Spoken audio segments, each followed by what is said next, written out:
तो ये मैं तकल्लुफ से काम नहीं लूंगा। हमने तो नुसरत के बड़े बड़े फंक्शन किए, मेहदी हसन के बड़े बड़े फंक्शन किए।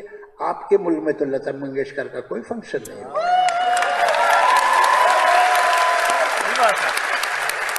तो हकीकत ये है, चलिए अब हम एक दूसरे को इल्जाम न दें, उससे सॉल्व नहीं होगा।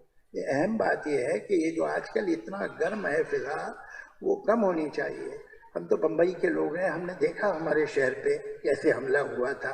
तो वो लोग नॉर्वे से तो नहीं आए थे, ना इजिप्ट से आए थे, वो लोग अभी भी आपके मुल्क में घूम रहे हैं। तो ये शिकायत अगर हिंदुस्तानी के दिल में हो तो आपको बुरा नहीं मानना चाहिए। अबे बेइज्जती कर रहा है तेरी, बजा रहा है तेरी। जावेद अख्तर बेइज्जती कर रहा है और वो तालियां बजा रहा है। अबे कुछ समझ भी है इनमें से 90% को नहीं पता कि मुंबई में जो 2008 में हुआ था, हुआ क्या था 26/11 को। ये थे जावेद अख्तर साहब, जो कि पाकिस्तान के अंदर आके लाहौर में बैठ के हम ही को आईना दिखा रहे थे। किस्मत है कि दो बड़े बड़े बुरे मुल्क हमारे आसपास हैं। सामने हिंदुस्तान है, पीछे अफगानिस्तान है। कायद आज़म को ये प्लॉट लेने की क्या ज़रूरत थी? जहर हमने किसी और के लिए तैयार किया था, वो हमारे सर पे भी पड़ना शुरू हो गया है। ये और बात है कि जो हमने कहा जाता है कि बहुत सी ऑर्गेनाइजेशंस बनाई थी, टेरर ऑर्गेनाइजेशंस बनाई थी पाकिस्तान ने, अब उसमें से एक में से कई कई हजार जो है वो ग्रुप्स निकल के बन गए हैं। और अब अगर ये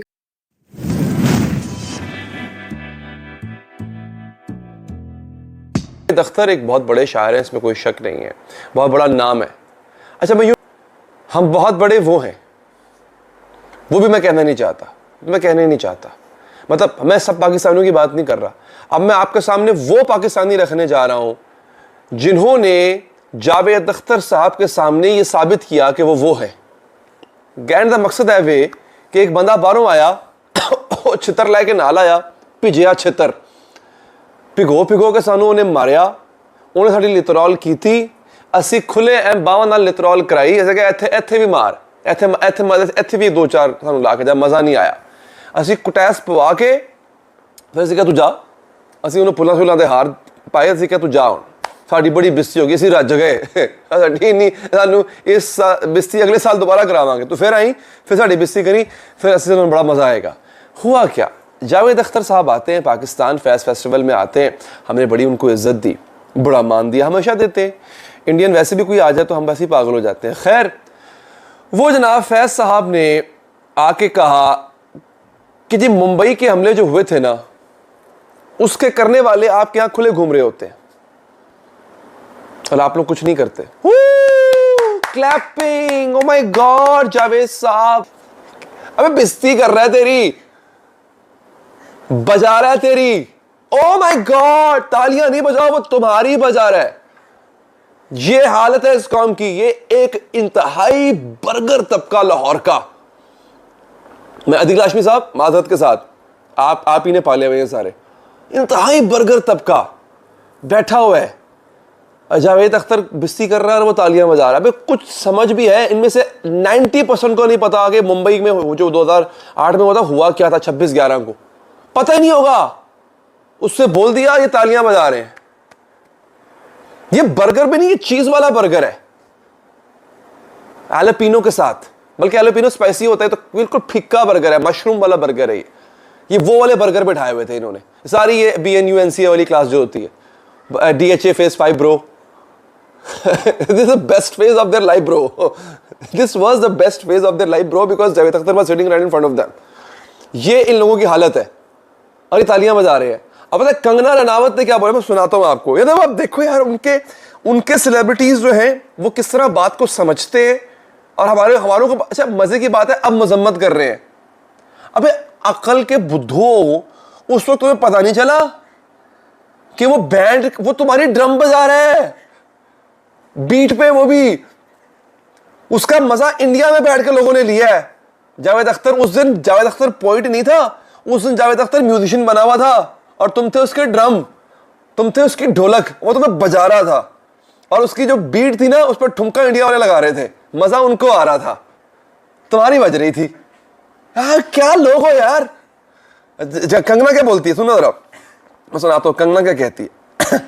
कंगना कहती है, जब मैं जावेद साहब की पोएट्री सुनती हूं तो लगता है ये कैसे मां सरस्वती जी की इन पे इतनी कृपा है।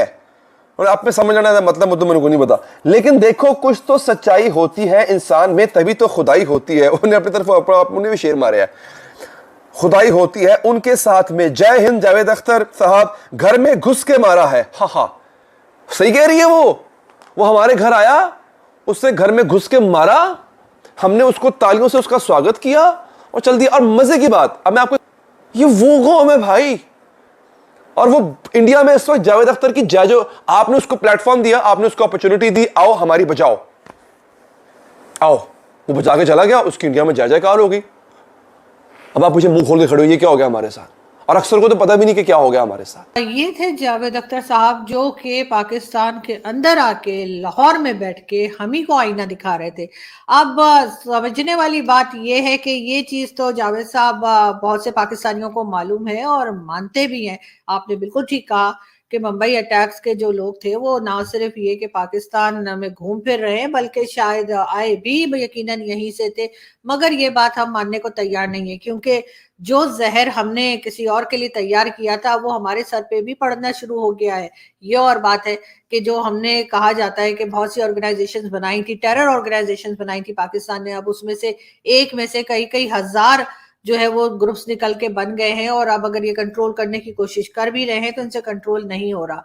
बिल्कुल मुंबई अटैक्स का जो असलम कसाब था, अजमल कसाब जो था, उसका सभी को मालूम है कि वो कहाँ का रहने वाला था और कहाँ था, और उसके बाद क्या हुआ, और हामिद मीर ने किस तरह से उसके पेरेंट्स के साथ बात की थी। मगर ये बात हम मानने को तैयार होते नहीं है। अगर हम किसी दिन ये बात मान जाएं कि क्या क्या गलतियां हुई हैं पाकिस्तान से, तो शायद कुछ बेहतरी की सूरत निकल आए। किस्मत है कि दो बड़े बड़े बुरे मुल्क हमारे आसपास हैं। सामने हिंदुस्तान है, पीछे अफगानिस्तान है। कायद आज़म को ये प्लॉट लेने की क्या ज़रूरत थी? तो सही तो कह रहे हैं अनवर मकसूद साहब। जिन्ना साहब को चाहिए तो कहते भाई ये तो पहले ही इतने जुल्म सितम हम पे डाए, तो हम तो इस मुल्क के साथ हम नहीं रहेंगे, हमें हमसाए के तौर पर भी ये मुल्क नहीं चाहिए। हमें आप कोई स्विट्ज़रलैंड में दीजिए प्लॉट, या फिर आप हमें कहीं फ्रांस या पेरिस में जाके कोई प्लॉट दीजिए हमें, या फिर वो ये कहते कि जर्मनी और जापान के साथ दे दीजिए। जर्मनी और जापान, आपको पता है इमरान खान साहब ने जिस तरीके से कहा था जर्मनी और जापान की सरहदें मिलती हैं, तो जिन्ना साहब भी कह रहे थे कि हमें जर्मनी या जापान के साथ दें प्लॉट, हमें यहाँ पे प्लॉट नहीं चाहिए। अब प्लॉट यहाँ पे ले लिए तो हमसाए का क्या करें? हम ये ऐसा भी कर सकते हैं कि हम हमसायों को कहें कि प्लीज़ आप अपनी जगह बदल लें, लेकिन नहीं, ये नहीं कहना चाहिए वो कहीं और किसी और तरीके से ही जगह ना बदल लें।